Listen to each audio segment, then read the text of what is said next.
Hi ಸ್ನೇಹಿತರೆ ನಮಸ್ಕಾರ. Welcome to YouTube channel Prabhu city food. ಯಾರು ಬೆಲ್ ಬಟನ್ ಒತ್ತಿಲ್ಲ ಫಸ್ಟ್ ರಪ್ಪ ಅಂತ ಬೆಲ್ ಬಟನ್ ಒತ್ತಿಬಿಡಿ. ಇವತ್ತು ತರಕಾರಿ ಉಪ್ಪಿಟ್ಟು ಆರೋಗ್ಯಕರವಂತ ಅಡಿಗೆ. ಈ ವಿಡಿಯೋನ ಫುಲ್ ವಿಡಿಯೋ ನೋಡಿ ಮಕ್ಕಳಿಗೆ ಈ ಥರ ಮಾಡಿಕೊಡಿ, ಖಂಡಿತವಾಗಿ ಇಷ್ಟಪಟ್ಟು ತಿಂತಾರೆ. ಆರೋಗ್ಯಕರವಂತ ಅಡಿಗೆ ಇದು. ತರಕಾರಿ ಉಪ್ಪಿಟ್ಟು ರೆಡಿಯಾಗಿದೆ, ಈಗ ತಿನ್ನುವ ಸಮಯ. ಆಹಾ, ಬಟಾಣಿ, ಕ್ಯಾಪ್ಸಿಕಮ್ಮು, ಕ್ಯಾರೆಟು, ಬೀನ್ಸು, ಸೂಪರ್ ಗುರು, ಸಖತ್ತಾಗಿದೆ. ಬಿಸಿ ಬಿಸಿ ಕಾಯುವ ಬಾಣಲಿಯಲ್ಲಿ 2 ಸ್ಪೂನ್ ಎಣ್ಣೆ ಬಿಡ್ತಾ ಇರೋಣ. ಸ್ವಲ್ಪ ಕಡಲೆಬೇಳೆ, ಸ್ವಲ್ಪ ಉದ್ದಿನಬೇಳೆ ಹಾಗೆ ರೋಸ್ಟ್ ಮಾಡಿ. ಸ್ವಲ್ಪ ಕಡಲೆ ಬೀಜ ಹಾಕಿ ಎಣ್ಣೆಯಲ್ಲಿ ಸ್ವಲ್ಪ ಫ್ರೈ ಮಾಡೋಣ. ಬೆನ್ಸಿ ರವೆ ಬಂದು ಎಣ್ಣೆಯಲ್ಲಿ ಫ್ರೈ ಮಾಡೋಣ. ಸ್ವಲ್ಪ ಬಿಸಿ ಮಾಡಿಕೊಂಡು ಬ್ರೌನ್ ಕಲರ್ ಆಗಿದ ತಕ್ಷಣ ತೆಗೆದು ಸೈಡ್ಗೆ ಇಡೋಣ. ನೋಡಿ ಈ ಥರ ನೀಟಾಗಿ ಫ್ರೈ ಮಾಡ್ಕೊಳ್ಳಿ. ನೋಡಿ ಈ ಥರ ರೋಸ್ಟ್ ಮಾಡ್ಕೊಳ್ಳಿ. ನೋಡಿ ಈಗ ರೋಸ್ಟ್ ಆಗಿದೆ. ಇದನ್ನು ಪ್ಲೇಟಲ್ಲಿ ಹಾಕಿ ಸ್ವಲ್ಪ ಹೊತ್ತು ಆರಲಿ. ಅದೇ ಬಾಣಲಿಯಲ್ಲಿ 2 ಸ್ಪೂನ್ ಎಣ್ಣೆ ಬಿಡ್ತಾ ಇರೋಣ. ಎಣ್ಣೆ ಬಿಸಿ ಆದ ತಕ್ಷಣ 1 ಸ್ಪೂನ್ ಸಾಸಿವೆ, 3 ಈರುಳ್ಳಿ ಸ್ಲೈಸಾಗಿ ಕಟ್ ಮಾಡ್ಕೊಂಡಿದ್ದೀವಿ. ನೋಡಿ ಈರುಳ್ಳಿನ ಬಂದು ಸ್ವಲ್ಪ ಫ್ರೈ ಮಾಡಿ ಎಣ್ಣೆಯಲ್ಲಿ. ಸ್ವಲ್ಪ ಕರಿಬೇವು, ಹಸಿಮೆಣಸಿನ್ಕಾಯಿ, ಶುಂಠಿ ಬೆಳ್ಳುಳ್ಳಿನ ಚಚ್ಬಿಟ್ಟು ಹಾಕ್ತಾ ಇದ್ದೀವಿ. ಎಣ್ಣೆಯಲ್ಲಿ ಇಷ್ಟನ್ನು ಫ್ರೈ ಮಾಡಿ. ಸ್ಮಾಲ್ ಪೀಸಾಗಿ ಟೊಮೊಟೊ ಕಟ್ ಮಾಡ್ಕೊಂಡು ಟೊಮೊಟೊನ ಹಾಕೋಣ. ಚಿಕ್ಕ ಪೀಸಾಗಿ ಕಟ್ ಮಾಡ್ಕೊಂಡಿರೋ ಬೀನ್ಸ್, ಚಿಕ್ಕ ಪೀಸಾಗಿ ಕಟ್ ಮಾಡ್ಕೊಂಡಿರೋ ಕ್ಯಾರೆಟ್, ಹಸಿ ಬಟಾಣಿ ಅಷ್ಟನ್ನು ರಪಾಗಿ ಒಂದು ಸಲ ತಿರುಗಿಸಿ. ಕ್ಯಾಪ್ಸಿಕಮ್ ಬಂದು ಗ್ರೀನ್ ಎಲ್ಲೋ ತೊಗೊತಾ ಇದ್ದೀನಿ, ನಿಮ್ಮ ಹತ್ರ ಯಾವುದಿದೆಯೋ ಅದು ಯೂಸ್ ಮಾಡ್ಕೋಬೋದು.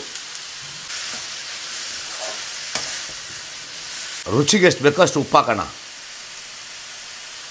ಅರ್ಧ ಸ್ಪೂನ್ ಅರಿಶಿನ. ತರಕಾರಿ ಉಪ್ಪಿಟ್ಟು ನೋಡಿ ಸಖತ್ತಾಗಿರುತ್ತೆ. ಮಕ್ಕಳಿಗೆ ಈ ಥರ ಮಾಡಿಕೊಡಿ, ಆರೋಗ್ಯಕರವಂತ ಅಡುಗೆ ಇದು. ಬೆಳಗ್ಗೆ ಬ್ರೇಕ್ಫಾಸ್ಟ್ಗೆ ತುಂಬ ಒಳ್ಳೆಯದು. ತರಕಾರಿ ಬೇಯಿಸ್ಕೊಳ್ಳೋಕ್ಕೆ ಸ್ವಲ್ಪ ನೀರು ಹಾಕೋಣ. ಉಪ್ಪಿಟ್ಟಿಗೆ ನೀರಿದ್ರೇ ಅಲ್ವಾ. ನೋಡಿ ನೀರು ಹಾಕ್ತಾಯಿದ್ದೀವಿ. ಫಸ್ಟ್ ಒಂದು ಬೌಲ್ ನೀರು ಹಾಕಿದ್ವಿ, ಮತ್ತೆ ಒಂದು ಸ್ವಲ್ಪ ನೀರು ಹಾಕೋಣ. ಯಾಕಂದ್ರೆ ತರಕಾರಿ ಜಾಸ್ತಿ ಬೇಯಿಸ್ಕೋಕೆ ಹೋಗ್ಬಿಡಿ. ತರಕಾರಿ ಬಂದು ಯಾವತ್ತೂ 80% ಬೆಂದ್ರೇ ಟೇಸ್ಟ್ ತುಂಬ ಚೆನ್ನಾಗಿರುತ್ತೆ. ಸ್ವಲ್ಪ ಹೊತ್ತು ಬೇಯಲಿ. ಚೆನ್ನಾಗಿ ಕುದಿ ಬಂದ ಮೇಲೆ ನೆಕ್ಸ್ಟ್ ಕೆಲಸ ಶುರು ಮಾಡೋಣ. ಸ್ವಲ್ಪ ಹೊತ್ತು ಕುದಿ ಬರಲಿ. ನೋಡಿ ಹೇಗಿದೆ ನೋಡಿ, ನೋಡಲಿಕ್ಕೆ ಎಷ್ಟು ಚಂದ ಉಂಟು. ತಿನ್ನೋವಾಗ ಅಷ್ಟೇ ಮಜಾ ಇರುತ್ತೆ, ಅಷ್ಟೇ ಆರೋಗ್ಯಕರವಂತ ಅಡುಗೆ ಇದು. ನೋಡಿ ಸ್ನೇಹಿತರೆ, ನೀರು ಬಂದು ಕುದಿ ಬರ್ತಾ ಇದೆ. ತರಕಾರಿ ಆಲ್ಮೋಸ್ಟ್ 80% ಬೆಂದಿದೆ. ನೆಕ್ಸ್ಟ್ ಬಂದು ಸಾವಿಗೆ ಹಾಕೋಣ. ಫಸ್ಟ್ ಸಾವಿಗೆ ಹಾಕೋಣ. ಸಾವಿಗೆ ಹಾಕಿ 5 ನಿಮಿಷ ಬಿಟ್ಟು ರವೆ ಹಾಕೋದು. ಈಗ ಸಾವಿಗೆ ಹಾಕ್ತಾಯಿದ್ದೀವಿ. ಸಾವಿಗೆ ಹಾಕಿದ ಮೇಲೆ ಕೈ ಚೆನ್ನಾಗಿ ಅಲ್ಲಾಡಿಸಿ. ಬೆನ್ಸಿ ರವೆನ ಫಸ್ಟೇ ನಾವು ಎಣ್ಣೆಯಲ್ಲಿ ಚೆನ್ನಾಗಿ ಹುರ್ಕೊಂಡಿದ್ದೀವಿ. ಈಗ ಬೆನ್ಸಿ ರವೆ ಹಾಕೋಣ.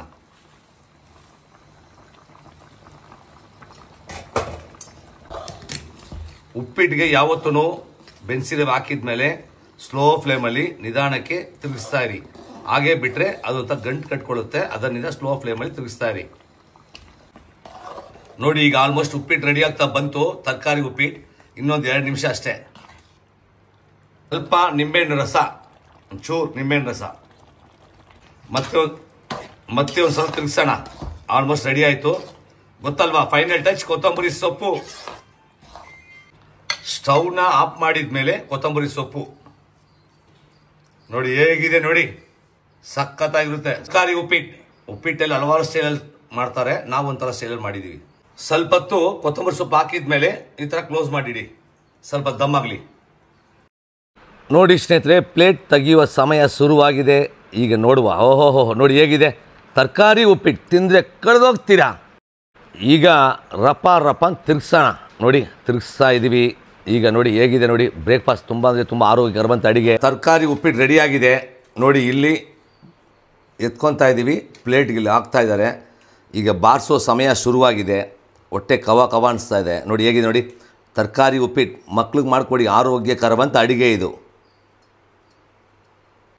ತರಕಾರಿ ಉಪ್ಪಿಟ್ಟು ರೆಡಿಯಾಗಿದೆ, ಈಗ ತಿನ್ನುವ ಸಮಯ. ಆಹಾ, ಬಟಾಣಿ, ಕ್ಯಾಪ್ಸಿಕಮ್ಮು, ಕ್ಯಾರೆಟು, ಬೀನ್ಸು, ಸೂಪರ್ ಗುರು, ಸಖತ್ತಾಗಿದೆ. ಮಕ್ಕಳಿಗೆ ಈ ಥರ ಮಾಡ್ಕೊಡಿ, ತುಂಬ ಇಷ್ಟಪಟ್ಟು ತಿಂತಾರೆ. ತಿನ್ಕೊಳ್ಳಿ ಮಚ್ಚ, ಮಾಡ್ಕೊಳ್ಳಿ ಸ್ನೇಹಿತರೆ.